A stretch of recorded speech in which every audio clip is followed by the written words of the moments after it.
अस्सलाम वालेकुम स्टूडेंट्स, कैसे हैं आप? बिस्मिल्लाह करते हैं अपने न्यू टॉपिक की तरफ। Welcome to my class. उम्मीद है कि आपको मेरी ये सीरीज़ अच्छी लग रही होगी। हमने चैप्टर 2 का आज इख्तिताम करेंगे। आज हमारा लास्ट टॉपिक्स को पढ़ेंगे चैप्टर 2 के। चैप्टर 2 का नाम है साउंड्स और आज के टॉपिक्स हमारे हैं what is the importance of acoustics, audible frequency range and ultrasound. These are the last topics of this chapter. आज की वीडियो का पहला टॉपिक है what is importance of acoustics protection. इस टॉपिक के बारे में आपको बताती चलूँ, ये टॉपिक बोर्ड के पॉइंट ऑफ व्यू से इंपॉर्टेंट है। इसके अंदर से शॉर्ट क्वेश्चन आंसर्स भी आते हैं, एमसीक्यूज भी आते हैं और लॉन्ग क्वेश्चन भी ये बनकर आता है। The technique method use to absorb undesirable sounds by soft and porous surfaces is called acoustic protection. अगर एक रूम की बात की जाए कि एक रूम में कर्टन्स लगे हुए हैं, सोफास पड़े हुए हैं, कारपेट बिछा हुआ है और उस रूम में आप कुछ बोलें, आपकी आवाज़ उस रूम में गूंजेगी नहीं, क्योंकि आपका जो कर्टन है, सोफास है, कारपेट्स है, वो एक सॉफ्ट मटेरियल्स के बने हैं। उनकी जो सरफेस है वो पोरस है। जितना भी साउंड उनके ऊपर रिफ्लेक्ट करता है वो एब्जॉर्ब कर लेते हैं। जबकि अगर हम बात करें एक ऐसे इन्वायरमेंट की, एक ऐसे रूम की, हॉल की, जहाँ पे आपका फर्नीचर लकड़ी का है या मेटल का है या आपके पास कुछ सॉफ्ट या पोरस सरफेस नहीं है, वहां पे आपकी साउंड रिफ्लेक्ट होके इको बन के वापस आएगी। तो कोई ऐसा मेथड, कोई ऐसी टेक्निक जो आपकी अनडिजायरेबल साउंड को एब्जॉर्ब कर ले, उसको बोलते हैं एक्विस्टिक प्रोटेक्शन। हम नॉइजी प्लेसेस पे कुछ ऐसे मटेरियल्स यूज़ कर सकते हैं जो कि सॉफ्ट हो और पोरस उनकी सरफेस हो, ताकि जो नॉइस पोल्यूशन का लेवल है वो रिड्यूस हो सके। हम अपनी क्लासरूम्स में, पब्लिक हॉल्स में कुछ ऐसे मटेरियल्स यूज़ करें जो बहुत ज़्यादा एब्जॉर्बेंट हो, तो हम अपने साउंड लेवल को लो कर सकते हैं। ऑडियंस के बेसिकली साउंड लेवल को लो कर सकते हैं और हम अपनी आवाज़ ऑडियंस तक पहुंचा सकते हैं। समटाइम्स ऐसे होता है कि आपकी आवाज़ रिफ्लेक्ट ऑडियंस तक तो जाती है, लेकिन ऑडियंस की आवाज़ आप तक नहीं आती। वो इस वजह से होता है कि उस हॉल की कंस्ट्रक्शन इस तरीके से की जाती है कि हॉल जहाँ स्टेज होता है उसकी जो सरफेस होती है वो ऊपर से कर्व्ड होती है। तो जो आपका जो साउंड है, बोलने वाला जो स्पीकर है, वो हमेशा एक कॉर्नर पे खड़ा होता है। उसकी आवाज़ उस कर्व सरफेस पे रिफ्लेक्ट होकर ऑडियंस तक इक्वल ही जाती है। अगर ये आवाज़ रिफ्लेक्ट होकर एक सिंगल पॉइंट तक नहीं जाएगी तो एक गार्बल्ड सा प्रोड्यूस हो जाएगा, मल्टीपल रिफ्लेक्शन प्रोड्यूस होंगी। इस मल्टीपल रिफ्लेक्शन को कहते हैं रिवर्ब्रेशंस।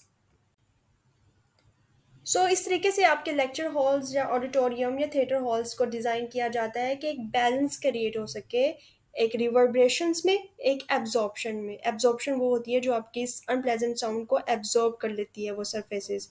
रिवर्ब्रेशन वो होती है जो मल्टीपल रिफ्लेक्शन की वजह से क्रिएट होती है। तो इन दोनों के दरमियान जो बैलेंस होता है उसको क्रिएट करने के लिए लेक्चर हॉल्स, ऑडिटोरियम हॉल्स या थिएटर हॉल्स को डिज़ाइन किया जाता है कि उनकी जो सरफेस होती है वो कर्व्ड होती है। अक्सर जो आपने सीलिंग्स देखी होंगी लेक्चर हॉल्स या कॉन्फ्रेंस हॉल या किसी भी थिएटर हॉल्स की, वो कर्व्ड होती है, वो इसी वजह से ही होती है। Sometimes curved sound boards also placed behind the stage so that the sound after reflection distributed evenly across the halls. आज की वीडियो का जो second most important short question answer है what is audible frequency range.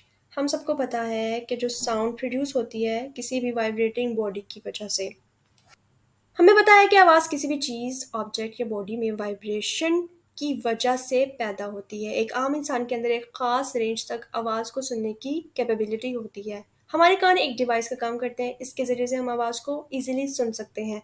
अगर किसी के ये कान ख़राब हो जाएँ, डिफेक्ट हो जाएँ, इसको सुनाई नहीं देगा। अगर एक इंसान जिसके कान बिल्कुल ठीक हैं, वो एक ख़ास रेंज की फ्रीक्वेंसी को सुन सकता है। वो रेंज क्या है? वो रेंज है 20 हर्ट्ज़। हर्ट्ज़ फ्रीक्वेंसी का यूनिट है। 20 हर्ट्ज़ के बिटवीन, 20 हर्ट्ज़ से लेकर 20,000 हर्ट्ज़ के बिटवीन की रेंज को एक आम इंसान जिसके कान बिल्कुल ठीक है वो सुन सकता है। एज के साथ साथ आपकी जो सुनने की कैपेबिलिटी होती है वो कम होती जाती है। जो एक इंसान सुनने की एबिलिटी रखता है उसको बोलते हैं ऑडिबल फ्रीक्वेंसी रेंज। जो नौजवान इजीली चीज़ों को सुन सकते हैं उनकी फ्रीक्वेंसी को बोलते हैं ऑडिबल फ्रीक्वेंसी रेंज, जबकि जो बुरे लोग होते हैं उनको ऊंचा सुनाई देता है, उनकी ये ऑडिबल फ्रीक्वेंसी रेंज कम हो जाती है। वक्त के साथ साथ ये डिक्रीज होना स्टार्ट हो जाती है। फ्रीक्वेंसी की वो रेंज जो एक इंसान कान से सुन सकता है उसे कहते हैं Audible frequency range. The range of frequencies which a human ear can hear is called audible frequency range, and it is between 20 Hz to 20,000 Hz. A young man hears this audible frequency range, but an old people cannot hear sound even above 50,000 Hz. आज के video का जो third most important question है, what is ultrasound? The sounds of frequency higher than 20,000 Hz, which are inaudible to normal human ear, are called ultrasound or ultrasonics. Sound waves को हम देख नहीं सकते, ये वेव की फॉर्म में ट्रेवल करती है। अगर साउंड की फ्रीक्वेंसी 20,000 हर्ट्ज से ज़्यादा होगी तो इसे कहेंगे अल्ट्रासाउंड। अल्ट्रासाउंड की फ्रीक्वेंसी बहुत ज़्यादा है, एक आम इंसान का कान ये बर्दाश्त नहीं कर सकता, उसके कान फट जाएंगे, वो हेयरिंग लॉस का इशू हो जाएगा। डॉक्टर्स ने इस अल्ट्रासाउंड को इस्तेमाल करते हुए बहुत से मरीजों का इलाज किया है। आज हम इसका इस्तेमाल पढ़ेंगे। Uses of ultrasound. फर्स्ट इसका यूज़ है ultrasonic waves carries more energy and higher frequency than audible frequency range. Ultrasonic की जो फ्रीक्वेंसी होती है वो आम फ्रीक्वेंसी से बहुत ज़्यादा होती है। सो इसी वजह से इसका जो वेव इक्वेशन वो बनता है v equals to frequency multiply wavelength. इसकी जो वेवलेंथ होती है वो बहुत ही ज़्यादा स्मॉल होती है, फ्रीक्वेंसी बहुत ज़्यादा हाई होती है। ये किसी भी चीज़ के अंदर अगर छोटा सा कोई डिफेक्ट आ गया है तो ये उसको डिटेक्ट इजीली कर सकता है। इसका जो सेकंड यूज़ है वो है मेडिकल्स में और टेक्निकल फील्ड्स में। मेडिकल फील्ड्स में कैसे? ये डायग्नोज कर सकता है कि आपको ट्यूमर है, आपको कोई भी बॉडी में इलनेस है। For example, for diagnosis of different diseases like ultrasonic waves are made to enter the human body through transmitters. Transmitters के ज़रिए से ultrasonic waves को body में enter किया जाता है। These waves are reflected differently by different organs or tissues or tumors.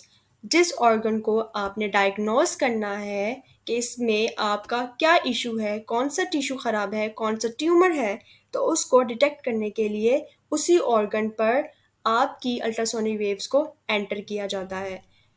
वो waves reflect होकर आपको एक इमेज क्रिएट करती है। इसी के साथ एक एम्पलीफायर लगाया जाता है जो उस ऑर्गन की इंटरनल पिक्चर को क्लिक कर लेता है और वो इमेज आप अपनी कंप्यूटर स्क्रीन पर इजीली देख सकते हैं। इसी तरीके से उस ऑर्गन में क्या डिफेक्ट है वो हम इजीली डिटेक्ट कर सकते हैं। Powerful ultrasound is now being used to remove blood clots formed in arteries. आपको पता है बॉडी दो तरह की आर्टरीज से बनी है। तो आर्टरीज के अंदर हमारा जो ब्लड है वो जम जाता है। उस जमे हुए ब्लड को तोड़ना, एक जो क्लॉट बन जाता है उसको खोलना, आर्टरीज को ओपन करना, अल्ट्रासाउंड की मदद से उन आर्टरीज को खोला जा सकता है। Ultrasound can also be used to get the pictures of thyroid gland for diagnosis purpose. आपका जो गला है वो अक्सर आपने देखा होगा कुछ लोगों के जो गले हैं वो बहुत ज़्यादा स्वेल हो जाते हैं, उनको थायराइड ग्लैंड का इशू होता है। उसको डायग्नोस करने के लिए, सिर्फ डायग्नोस करने के लिए अल्ट्रासाउंड को यूज़ किया जाता है। अल्ट्रासाउंड को एक बहुत ज़्यादा इंपॉर्टेंट वर्ड के लिए भी यूज़ किया जाता है, अंडर वाटर डेप्थ। जी हाँ, अंडर वाटर डेप्थ का क्या मतलब है अब हम पढ़ेंगे। Use for locating object lying deep on the ocean floor. जो समुंदर की फर्श पर अगर कोई ऑब्जेक्ट पड़ा है उसको डिटेक्ट करने के अल्ट्रासाउंड यूज़ किया जाता है। इसको बोलते हैं सोनर। सोनर SONAR। इसकी एब्रीवेशन होती है साउंड नेविगेशन एंड रेंजिंग। ये बहुत ज़्यादा इंपॉर्टेंट MCQs है। Sound waves are sent through transmitters. Sound waves को ट्रांसमीटर की मदद से भेजा जाता है, रिसीवर की मदद से कलेक्ट किया जाता है, वो रिफ्लेक्ट होके उस ऑब्जेक्ट पे रिफ्लेक्ट होके साउंड वेव्स वापस आती हैं। अल्ट्रासाउंड को हम लोग डेप्थ में भेजते हैं बाय इको मेथड यूज़ करके। मेजर किया जाता है कि उस ऑब्जेक्ट का साइज़ क्या है। साइज़ के साथ साथ उस ऑब्जेक्ट की शेप का भी पता लगा सकते हैं।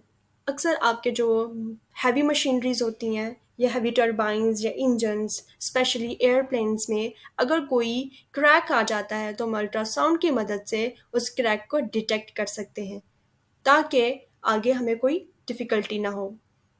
A powerful beam of ultrasound pass through a defective part।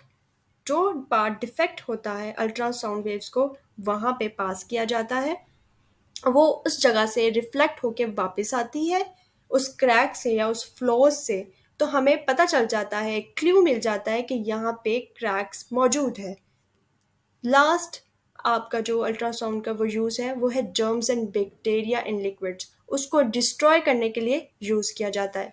अभी हम लोगों ने पढ़ा पढ़ा कि अल्ट्रासोनिक वेव्स बहुत ज़्यादा हाई इंटेंसिटी है।